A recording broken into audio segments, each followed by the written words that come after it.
صاحب بہت بڑے چونکہ سیاستدان ہیں، پہلے انہوں نے میڈیا کو لتاڑا، پھر انہوں نے جو ایکسپرٹ تھے ان کو لتاڑا اور صرف اپنے آپ کو درست قرار دیا. تو بہرحال ان کا حق ہے کیونکہ وہ سب سے سیانے ہیں، سب سے عقل مند ہے، تو باقی تو ساری قوم بیوقوف ہے. تو میں جناب کا شکریہ ادا کرتا ہوں کہ بڑی باتیں انہوں نے، کی بھی بہت شکریہ، آپ کی باتیں بہت عقل کی تھی لیکن باقیوں کو لتاڑنا مناسب نہیں تھا. آپ نے بالکل ہوش کی بات کی، میں 100% ایگری کرتا ہوں. آپ نے کہا دونوں پیکٹ بہت اچھے ہیں، میں آپ سے 100% ایگری کرتا ہوں. آپ نے کہا کوئی ہمیں خطرہ نہیں ہے، اس سے بھی میں ایگری کرتا ہوں.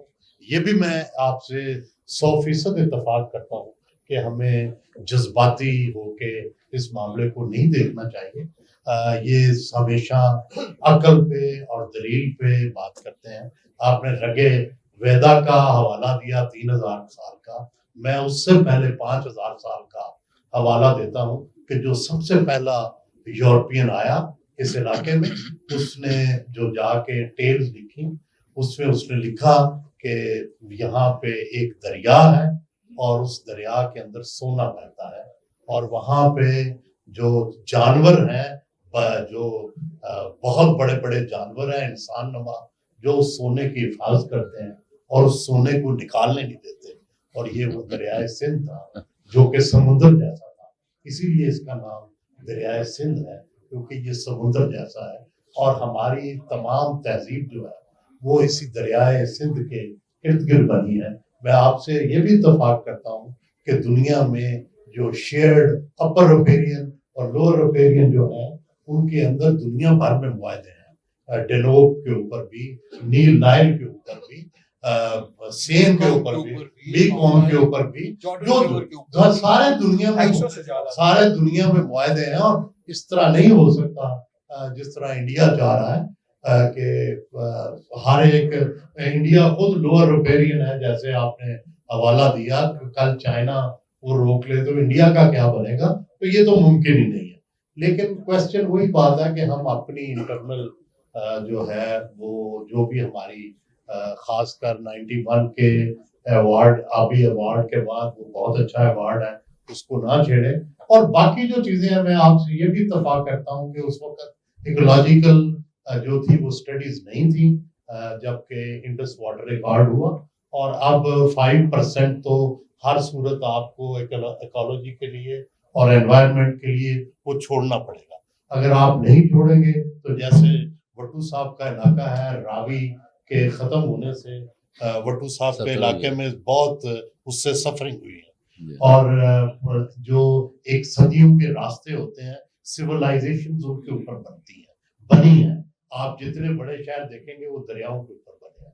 تو اس لیے وہ جو صدیوں کی روایات ہیں، جس طرح روایات نہیں ختم ہونی چاہیے اسی طرح دریا بھی ختم نہیں ہونی چاہیے اور ان کی روایت بھی نہیں ختم ہونی چاہیے.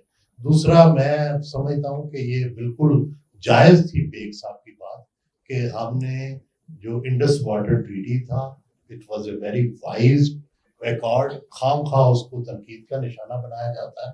اور کب کوئی بھی لوگ پاکستان کے یہ جو ہم سمجھتے ہیں نا فلاں نے دریا بیچ دیے، فلاں نے عزت بیچ دی، فلاں جو ہے وہ غدار نکل آیا، یہ سلسلے بند کرنے چاہیے. نہ سندھ غدار ہے، نہ بلوچستان غدار ہے، سارے محب وطن ہیں. آپ بھائی آپس میں اپنے حقوق کے لیے لڑتے رہتے ہیں. ہم ہر گھر میں یہ دیکھتے ہیں کہ چھوٹے بھائی سے زیادتی ہو تو وہ بڑے بھائی سے شکایت کرتا ہے. اس کو اسی طرح دیکھیں اور یہ بھی نہ دیکھیں کہ ہم استحصالی ہی بن جائیں. پنجاب بڑا بھائی ہے تو ہمیں بھی استحصالی کا کردار نہیں ادا کرنا چاہیے. یہ آپس کے اندر انڈرسٹینڈنگ ڈیولپ کرنی چاہیے. اور 91 ایکارڈ کی شکل میں جس طرح انہوں نے کہا کہ اگر شکایت ہے تو اس کی بہترین طریقہ ہوتا ہے بہترین مینجمنٹ کریں. کیش فلو یا واٹر فلو جو ہے اس کو اگر چیک کریں. آج میکڈونلڈ کے جو شیئر ہولڈر ہیں یا جو KFC کے شیئر ہولڈر ہیں انہیں کوئی شکایت نہیں ہے.